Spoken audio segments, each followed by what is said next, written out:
Anine and Buju, welcome to Club Book with David Treuer. My name is Melissa Pon-Benish. I'm one of the adult services librarians with Dakota County Library's Wentworth Library. Dakota County Library is co-hosting tonight's event.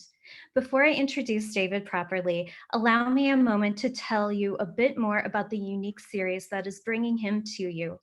Club Book is a program of MELSA, the Metropolitan Library Service Agency, and is made possible through the Minnesota Arts and Cultural Heritage Fund and coordinated by Library Strategies, part of the Friends of the St. Paul Public Library. Club Book has been part of the Twin Cities literary landscape in some form for a decade now, but they've never brought you a season quite like this. Thanks for making the pivot with us to Facebook Live. Thanks also to our partnering bookseller, Red Balloon Bookshop. A purchase link to The Heartbeat of Wounded Knee, which I cannot recommend highly enough, will be available in the comment section of this live feed stream. You can have it shipped, you can pick it up at their lovely store in St. Paul, or have them deliver it personally to your door if you're in the area. One final housekeeping note, also in the comments, you'll see a survey link. MELSA would greatly appreciate hearing what you think of this Club Book program, particularly in light of the necessary changes in format for this fall. It's quick and easy to do, and it helps immensely. And without further ado, David Treuer is a member of the Leech Lake Band of Ojibwe and one of the foremost chroniclers of the rich and diverse Native American experience, past and present. His writing straddles the barrier between fiction and nonfiction. Treuer's 4 novels to date, including the award-winning debut Little and the book club favorite Prudence, mount a challenge to the whole idea of Indian identity as depicted by both Native and white writers. His first major foray into nonfiction, Rez Life, an Indian's journey through reservation life, garnered national attention and won the Minnesota Book Award in 2013. Treuer's follow-up, The Heartbeat of Wounded Knee, earned the author his 3rd Minnesota Book Award and put him into heated contention for the National Book Award. A masterfully crafted melange of journalism, memoir, and historical research, Treuer's latest showcases the Native struggle to preserve their tribes and cultures using resourcefulness and reinvention in the face of overwhelming oppression. During this conversation with David Treuer, we'll have time for audience Q&A. Simply drop your questions into the comments thread here on Facebook, and our tech manager will route them to me. David, Buju, it's good to see you. I hear in Minnesota that you're suffering from some bad weather. You know, a wintry mix, is it? I wouldn't say it's bad weather, but it's interestingly timed weather. And thankfully with the audio, my husband just wrapped up snow blowing, so that won't be a background noise. Wow. Well, you know, I have to confess, I mean, I'm a little jealous. I miss Minnesota terribly, and I love our temperamental weather. I find that in California, where I'm living and teaching, I have nothing to talk about because the weather is largely unchanged from day to day. Anyway, I'm really happy to be here. I'm really, really happy to connect with you all, even though it's on Zoom and Facebook Live. You know, I'll take what I can get. It's the next best thing to being home. So I think what we decided is that I'm going to talk for some few minutes about The Heartbeat of Wounded Knee and about sort of what led me to the project, what the project has meant for me. And then Melissa and I are going to have a back and forth, and we're going to open it up more generally to more questions. So that's the basic template for the evening. So thanks for having me. And maybe I'll start by talking about how I got into writing nonfiction at all, because my birthday is tomorrow, by the way. And with this birthday, I realized that I'll have been a published author and been a writer for 26 years. And for most of that time, I was very content being a fiction writer and not writing nonfiction at all. I was very happy plowing the fields of fiction. And I had no ambition to be a nonfiction writer because I thought, you know, falsely that fiction was where the action was. Like, fiction was where things happened. I remember reading Louise Erdrich and Toni Morrison and Cormac McCarthy and Michael Ondaatje, and they were making fictional worlds that had a lot to say about our shared real one. And I was happy working in the same vein. But in 2005, that changed. It changed when there was a school shooting at Red Lake Reservation, just up the road from Leech Lake. And I remember when the shooting happened. I remember being in New York at the apartment of a friend, and I remember turning on the TV, desperate for information, and every channel, and subsequently every print media source in the days that followed, were more or less running the same headline about the shooting at Red Lake. On a poor remote reservation, tragedy strikes. And they might as well have added, and they kind of did silently, again. On a poor remote reservation, tragedy strikes again. You know, as though reservations themselves were just a tragedy that had been unfolding for, 150 plus years. And I remember being really upset because I wanted information. I wanted to know what was happening at Red Lake, this place that I care about deeply, where we have family, and where most of my family had worked at one point or another. My father, mother, and I all worked for the Red Lake School District, and in that school where the shooting happened. And I was really frustrated because none of the news was really reporting the news. They weren't telling us what happened to whom and how many people were affected and why it happened. It was really, all the coverage was just telling the same old sad story about reservations that everyone thought was true.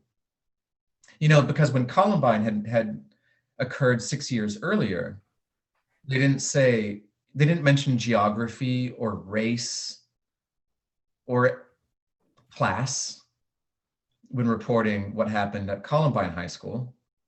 They didn't say in a largely Anglo, ex-urban, fairly affluent suburb. They didn't add all of that. They just reported the news as best they could. But they felt compelled to bring up race. They felt compelled to bring up class. They felt, they weren't providing information. What they were doing was telling the same old sad story. And I emerged from that very frustrated, and I wanted to write a book. And I was talking to an editor about this. I said, look, there's more to reservation life than just misery. I don't love Leech Lake because it's horrible. I don't tune in, to Leech Lake. I don't miss my community because it's poor, because it's crime infested, because of substance abuse. Like, there are really good reasons why I care deeply about this place. There's a power there. There's a relevance there. And nowhere was that communicated in either fiction or nonfiction, to be honest.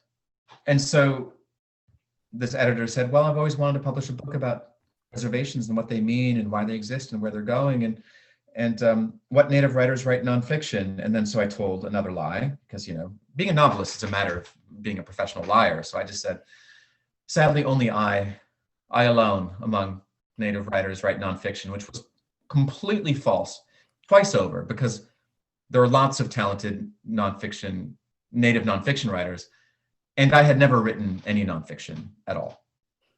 So he says, well, maybe you should do this book. And I said, well, if I must, I must. And so I embarked sort of into this field of nonfiction. And I was really clear that I didn't want to tell the same old sad story. I was really clear that with myself, that what I needed for myself and what I wanted for my community and what I wanted for readers more generally was a counter narrative. I wanted a narrative that captured the energy and complications and trouble, that informs reservation life. And so I didn't know how to do that. I knew what I didn't want to do, but I didn't know how to do that other thing. I just didn't. And so it took years of trial and error, years. That's why it was 7 years between 2005, when the shooting happened, and 2012, when Rez Life was published. It took years for me to find the counter narrative to reservation life. The dominant narrative used to tell Indian stories, and it's used by Native people and it's used by non-Native people, is The dominant narrative is the tragic narrative. And tragedy, going back to Aristotle, you know, is a drama posed in such a way as to elicit, these are Aristotle's words, to elicit the twin feelings of pity and fear, leading to a catharsis, an unburdening of those intense emotions. That's what the tragic form does. That's what Hamlet does, and that's what Romeo and Juliet does. And that's what stories about natives do. All of them, almost exclusively.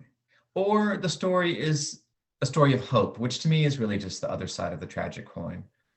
Neither one is going to change the status quo. Neither one is going to change how we think about ourselves and how others think about us. And I really want to change. For me, writing is about destroying the status quo, you know, either by singing to somebody in fiction or by slapping them perhaps with nonfiction. But I want to shake things up. So it took some time, but eventually, and it took some self-work for me to see the place I was from differently. But eventually, I was able to see reservations not as places where there's less of everything, but actually, on the contrary, as places where there's more of everything. So it's a narrative of surplus, not of deficit. Surplus of suffering, I think is fair to say, but also a surplus of humor and creativity and togetherness. A surplus of poverty, without a doubt, but also a surplus of hustle and hard work that people engage in almost magically in the absence of steady income to put food on their table and to clothe their kids and to shelter them and to raise families. Maybe a surplus of crime, but also a surplus of laws and legislation and law enforcement, and even a surplus of constitutions, because we have the US Constitution and our tribal constitutions in play in our communities. And so with that idea of surplus, I was able to finally sort of create the book that became Rez Life. And when I was done, I kind of thought I was done with nonfiction. I'm like, I can go back to fiction now. You know, I can do this again. But I ended up feeling like there was more to do, to be honest. I felt like there was a bigger story to tell. Because one of the other sort of really strong myths or stories about Native people is that our lives, for all intents and purposes, ended roughly around the time of the massacre at Undini in 1890. In 1890, you know, the United States was spanned by the Transcontinental Railroad and telegraph. The frontier was officially closed. The West was considered tamed and settled. Manifest destiny had been completed. They reached the far shore of their ambitions of all those many years, you know, the West Coast. America was the American question was considered by many to be settled in 1890, and Native lives were considered to be over. And if people could intellectually admit, but not really accept, that we still existed in some form or fashion, it was only as ghosts or perpetual sufferers, you know, and our communities and our homelands were not really of this country. We were in it, but not of it. All of those notions were still strong and felt like they needed undoing even after publishing Rez Life. And so it seemed like a bigger book was needed. And, you know, as I travel around and about the country, people always ask me, like, because I'm like a broken record. I'm like, Native people are doing things. We're doing things. We're not dead. We're not gone. We're doing things. We're doing this cool stuff and that thing. You know, life is going on. It's not just life as a sort of condition of suffering, but we're living our lives. And they're like, well, what can I read that would talk about that? And I'm like, I didn't have anything to hand them. And so as Toni Morrison once wrote, you know, if there's a book you really want to read and it doesn't exist, it's really up to you to make it. And I felt like the book didn't exist. And so I had to make it. And so I embarked. And I also, as I embarked on this project, I remembered very strongly being a 20-year-old kid in college in New Jersey at Princeton, missing home, missing Leech Lake, missing Missing the only place in the world where I'm actually part of the majority. It's the only place in the entire world. Missing everything about it, missing the weather, missing the smell of it, missing the Mississippi, which is this puny little thing as it flows past the house I grew up in. Missing my cousins and my uncles and aunts and my siblings, missing everything about it. And exactly at that time, I read Dee Brown's book, Bury My Heart at Wounded Knee. This was 1990, exactly 100 years after the massacre at Wounded Knee. And I, in that, in that sort of time of homesickness and tribe sickness, which is a real thing, I read Dee Brown's book, and I had very complicated feelings when reading his book, because on the very first page, Dee Brown says something like, this, my book, and by the way, Dee Brown's Bury My Heart at Wounded Knee is the best-selling book of Native American history ever published. It's sold 10 million copies thus far. It's been translated into 17 languages. It's never been out of print in the 50 years since its publication. On the very first page of that book, he says, my book is about, the Plains Wars in the American West, a time of unparalleled greed and cries for freedom made by those who already had it at the expense of those who didn't. I start in the 1850s at the start of the Plains Wars, and I end in 1890 at that massacre at Wounded Knee Creek. And now I'm going to quote more directly, where, quote, the culture and civilization of the American Indian was destroyed, end quote. And on the second page of his book, he goes on to say, so if you happen to travel to a contemporary Indian reservation and notice the poverty and the hopelessness and the squalor, perhaps by reading my book, you will understand why. And I remember being very conflicted at reading that. On one hand, Dee Brown was a sensitive and compassionate ally who devoted years of his life to writing about, learning about, researching and writing about our history and bringing it to the attention of millions of Americans. And for that, I was really grateful. So I felt like with one hand, Dee Brown was lifting me up, but I felt like with the other hand, he was pushing me in a rather premature grave with the announcement of our collective untimely deaths. Hold on, my dog is screaming in the kitchen. 1 second, guys.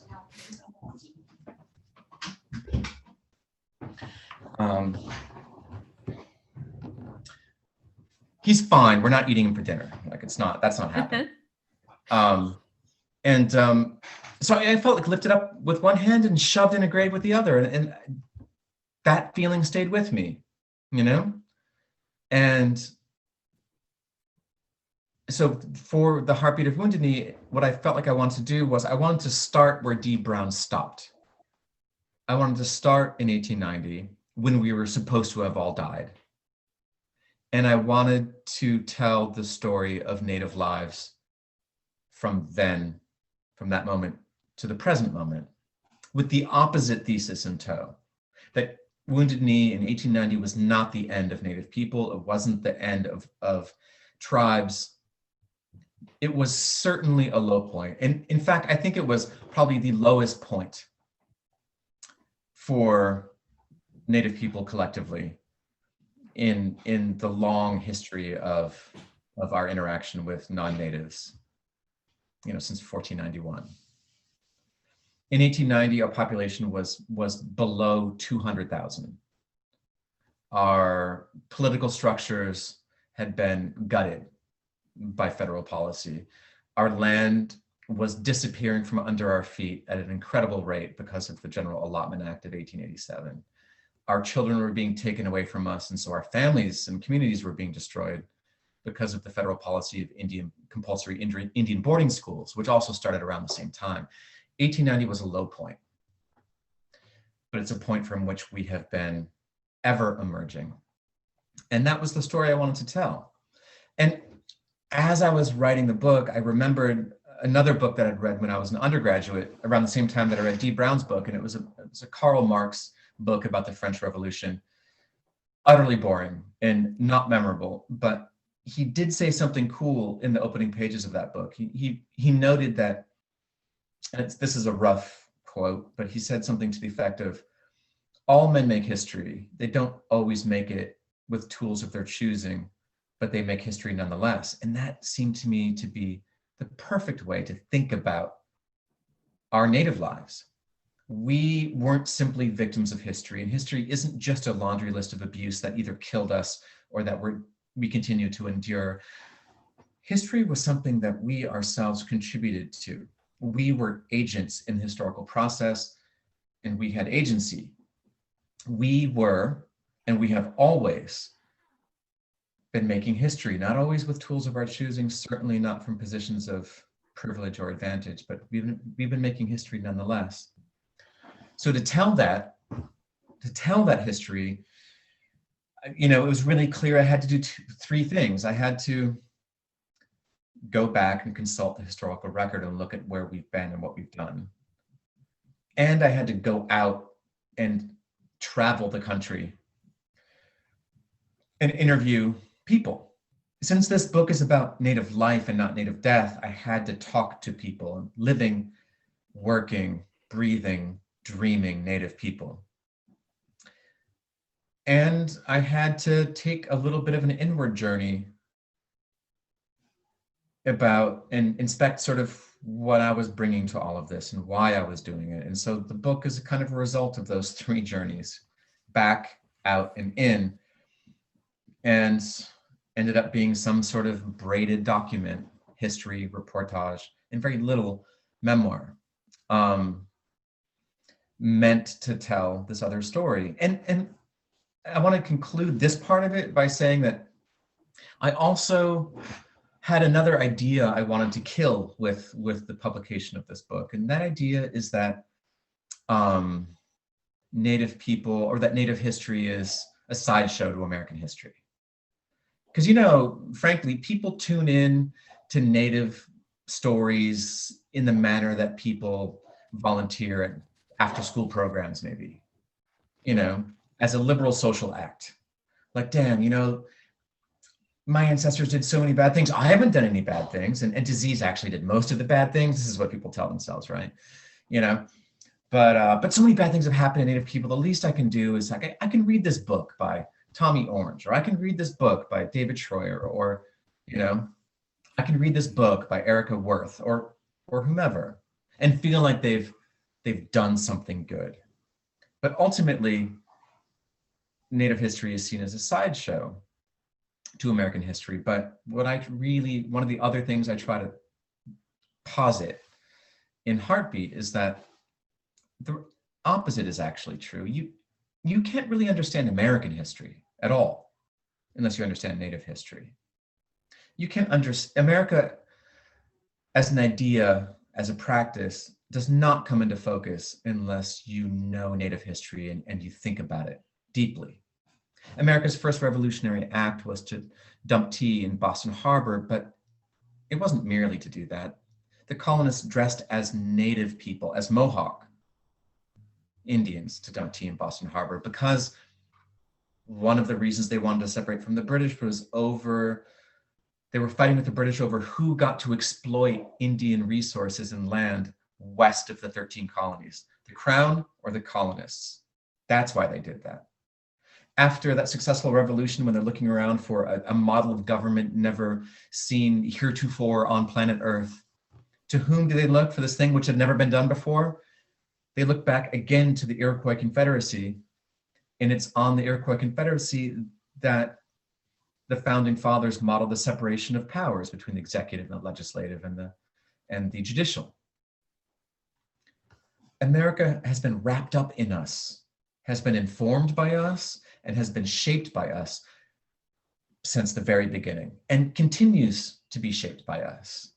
You know, America has been at war with itself for a long time. This is coming clear in our run-up to the election.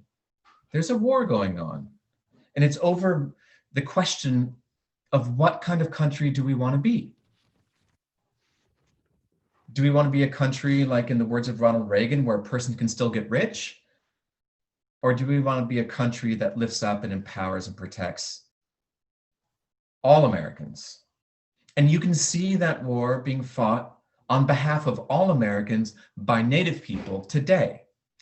The conflict, for example, and I'll close with this, but the conflict over the Dakota Access Pipeline was not, as some people have framed it, another instance of cowboys versus Indians. The conflict that we saw and continue to see at Standing Rock is over corporate profits versus the common good. And it's Native people who put themselves on the line. It's Native people who got themselves tear gassed and shot with rubber bullets in order to bring that issue up on behalf of all Americans. So you can't understand this country at all without thinking about us. So with that, I'll conclude this part, and Melissa, we're gonna have a conversation. Fantastic. And I can actually, go on, I know. Sorry. no, that is a fantastic jumping off point for a question that's come in that was actually on the list of questions that I had wanted to ask you, both about Heartbeat and about Rez Life. How has the Native community received your books? Well, I'm probably the least qualified person to answer that, you know. And Melissa, I know you know this, but I'll just say it for the sake of the audience. There are over 500 federally recognized tribes, you know, extant in the United States. So there is no Native community. There are Native communities, you know. And one of the things that I really tried to explore in Rez Life, and I tried to sort of, you know, try to present, you know, to readers of the book, is that within those communities, there is so much diversity, you know.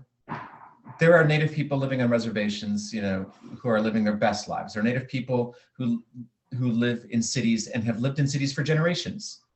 There are Native people in suburbs, in small towns. There are Native farmers and bankers and lawyers and pharmacists. And there is so much diversity, you know. You have full-blooded Christian Native people, you know, and you have fractional Native people who, you know, are fully culturally Native and practice their Native religions. Like, there's so much diversity, there's no way to say, you know. But from what I can tell, from my little corner of the world, like, people have been okay about it, you know. I haven't gotten a lot of hate mail, so that's good, you know. I was thinking more specifically about Rez Life because Yeah. it's so focused on Leech Lake. How it was received in your home community? Well, again, like, I mean, I had people say, like, you know, that's awesome. Like, I read about my cousin Jesse in that book, and, you know, Jesse's been through a lot, and he's made a lot of mistakes, and, you know, big ones. And so when I was writing Rez Life, I was writing about him, and he was at the time in prison. And, you know, we were talking on the phone. I'm like, dude, I want to write about you for this book, and I want to be clear. Like, I'm going to be writing some stuff which is maybe unflattering, and how do you feel about that? And he's like, dude, you know, I made some terrible mistakes. I did all this stuff, man. It's just real bad. He's like, but, you know, if someone can learn from the things I did and maybe not do them, go for it, dude. You know, and so that was Jesse. But then again, another cousin accosted me at the Bina gas station. She's like, you said some shit about my dad. I'm like, well, who's your dad? And she told me. I'm like, I didn't say anything bad about your dad. And she's like, yeah, well, I guess not, but, you know. So, like, you know, at Leech Lake, as my uncle Davey said shortly before he died, he's like, I love our Rez, man. He's like, because you can be whatever kind of person you want to be here. We got all the kinds of people, you know. He wasn't wrong. So I'm sure there's people at Leech Lake who don't like it, who think I overstepped, who think that I don't know what I'm talking about, you know. Okay. And there's people who slapped me on the back and gave me an attaboy. Okay, too, you know. All right. Well, and thanks to Gina for that question. We've got another question coming in from Jocelyn. Would you care to reflect on the issue of cultural appropriation, and can one person of one culture write about another culture in an honorable way? Well, I should say, like, there's no playbook, okay? There is no set of rules or guidelines that are going to protect anybody writing about other people. You know, there may be some do's and don'ts, but there's no way to steer clear of trouble. But that doesn't mean that we shouldn't do it. You know, I think it's incumbent upon us. I think it's demanded, it's required of us to try and imagine the lives of others. I'm speaking more about fiction. So if we only wrote from and about that which we experienced, Shakespeare wouldn't have written Lady Macbeth, you know, or Juliet, or Desdemona. Toni Morrison wouldn't have written about James Garner, one of the plantation owners in Beloved, or Paul D, one of the central characters, or Setha's husband. It's incumbent upon us, it's required, it's important that we try to imagine the lives and the interiors of other people. If we don't do that, you know, we'll all end up basically, there's a famous Borges short story where there's this map maker, you know, who's creating a map of such detail that ends up being the same exact size as the country he's trying to map. Because he's like, well, no, I need to add this, I need to add that. If we only wrote about ourselves, our books would just be blown up textual representations of just ourselves. It's pointless. So we have to think about other people. There are honorable ways for other people. There's no way to do it right every time. There's no set of rules. If you check all those boxes, you're going to do a great job. But I guess I can say that one thing it's important to remember is that there is a world of difference between writing, you know, writing of and writing for, you know, or speaking, I should say, there's one thing, there's a world of difference between speaking of and speaking for. It's important for us to speak of other people, to think of them. Speaking for, that's not cool. You know, I'm not speaking for Native people. I try not to in my own work, even though I am Native. But I am trying to speak of, and I'm trying to illustrate our lives. You know, I'm an insider to a certain degree, but I'm not an insider at Blackfeet Nation or Seminole or Cabazon, or I'm an outsider there too, you know? So it's tricky. There's no playbook. That's the first thing you need to know. But we have to do it. All right. And then we have a question in from John sent over email. And John says, it's incredible to me that two geniuses like David and Anton Treuer could come from the same family. Is there anything about your upbringing or shared tribal experience that you ascribe that to? And do you have a professional working relationship to help each other with research, beta reading, so forth? And that actually, I have a question related to it of my own. I'm curious if you two have a friendly rivalry or tally over literary awards. There's so much to unpack there. And the first thing I want to unpack is the first part of the question. Would we say two geniuses? Anton, are you there? Are you on this call? Are you watching me, bro? Would we say two? I don't know, man. All half joking aside, thank you for saying that. I don't know if I agree that either one of us rise to that level. And I don't know, I mean, our upbringing, I don't know. My father wrote, you know, he had a lot of ambition to be a writer. It didn't really play out. He didn't achieve, I think, what he had hoped to achieve as a writer, but writing was in the air. I woke up every morning to the sound of his typewriter, I swear to you. And he started typing at 6. It was very rude, you know, that the sound of his IBM Selectric 2 pounding away in the next room is just deep, deep in my being. My best friend's dad too, growing up, was Gary Paulson, who lived near Bemidji, and his son was my best friend all through my childhood. So I knew writers. We knew writers. It wasn't a stupid or impossible thing to do. My parents believed in education. You know, they believed in the power of language, both of them. And you know, this is a little off the question, but I will come back to it. People often ask me if, you know, what it's like to grow up in two worlds, you know, or to walk in two worlds. You know, I have a parent who's not Native and Jewish, and I have a parent who's Native and whatever. And, you know, from a reservation, I work and function and teach, you know, out here in California. And I really always fundamentally and strongly reject the idea that there is such a thing as two worlds. And maybe that's the thing about my childhood, which was so unremarkable to me, is that I grew up feeling like I lived in one very, very big one.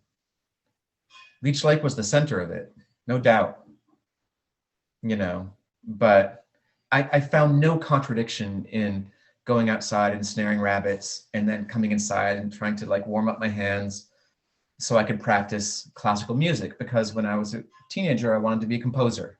That's what I wanted to do. There was no contradiction, no gap, no sort of one world, other world. It was just one big world that I got to live in, and that I was sort of taught to be a part of, to be engaged with. You know, I don't know if that helped or not. As for collaborating with my bro, we are so different in so many ways. We tried it once. I'm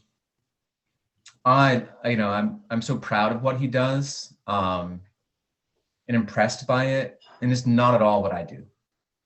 And I think I can speak for him in saying that he's proud and impressed by me and my accomplishments. But Melissa, he's published like 20 books. You know, I've published 7. But I will say, as we leave this question behind, that my 7 books have won far many more awards than his 20. Just saying.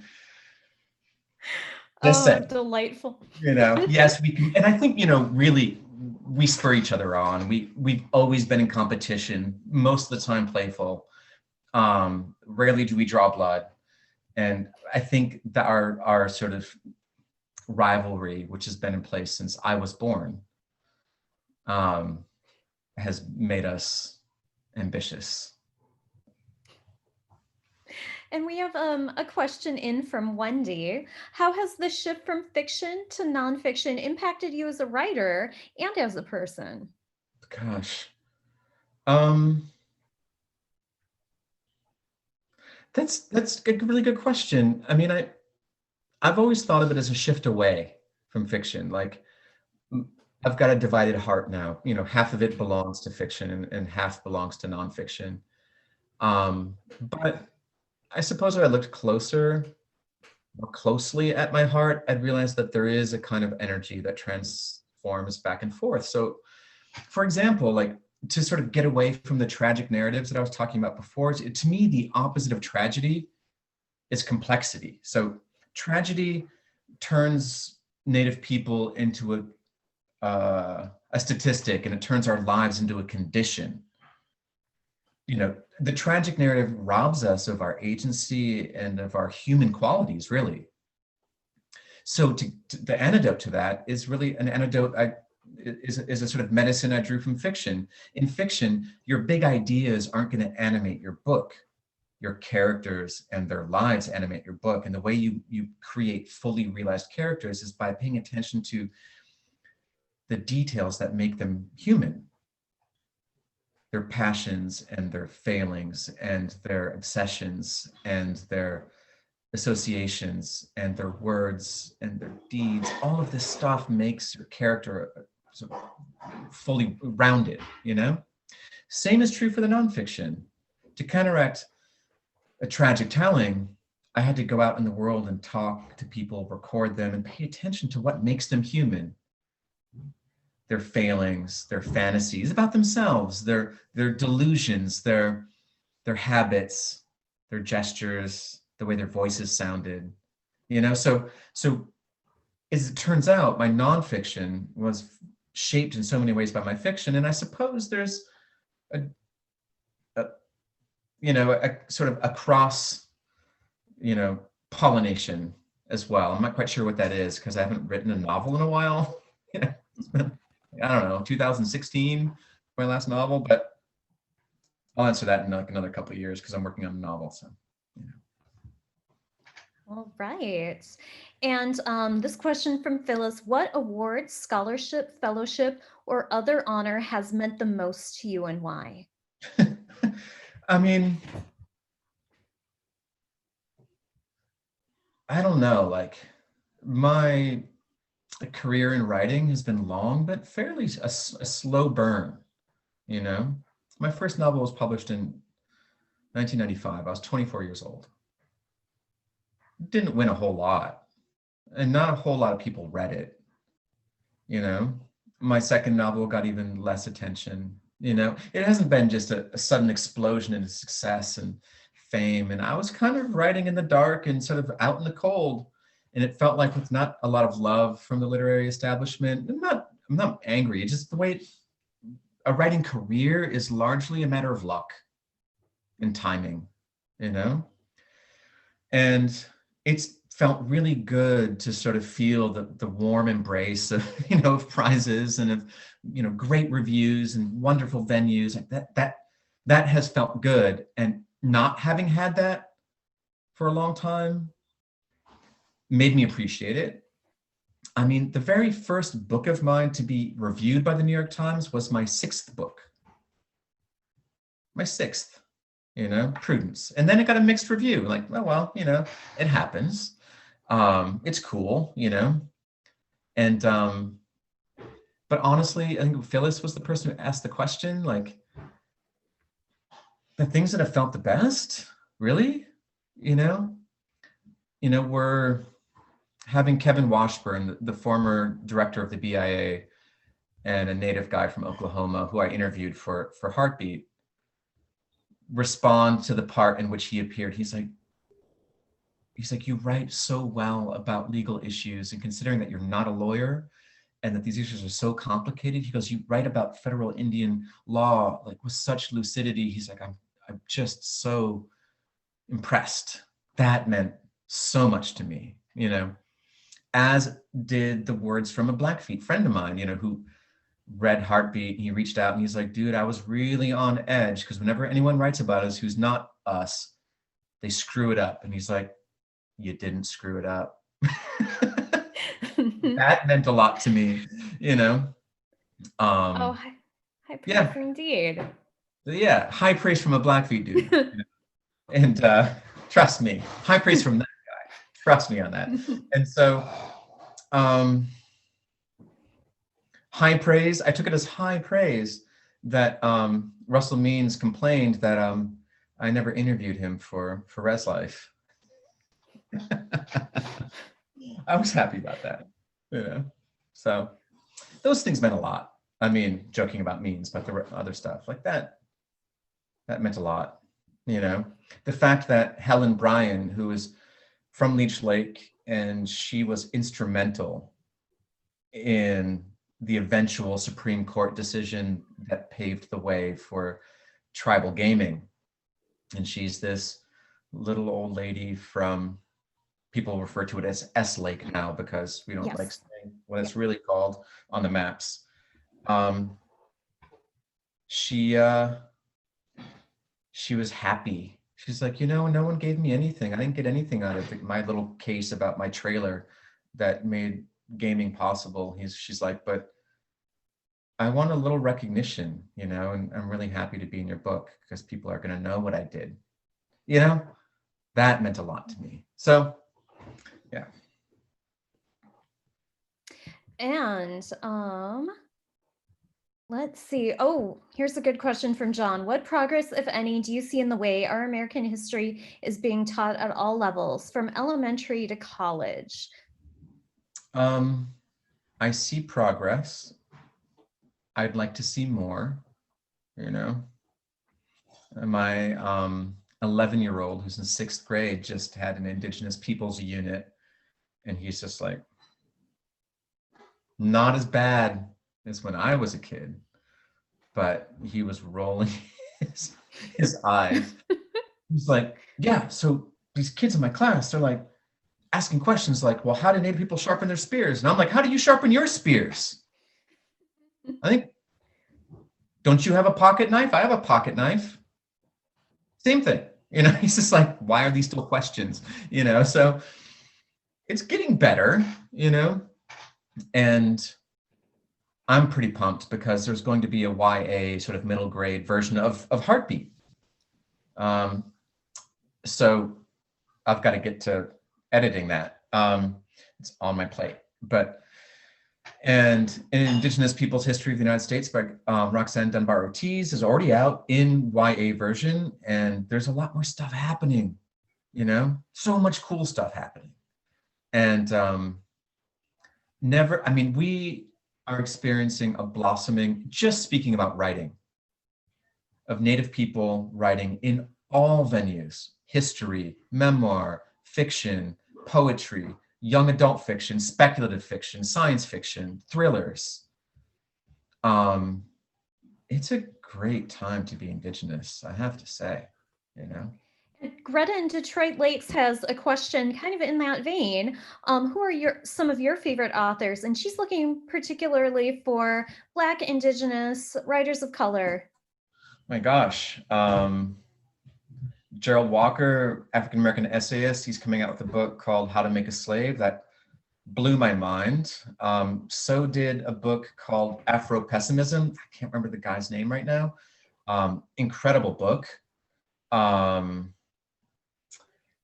The Undocumented Americans is a new book coming out, nonfiction book about that issue, which is phenomenal and written by a woman who herself was a dreamer while she was in college.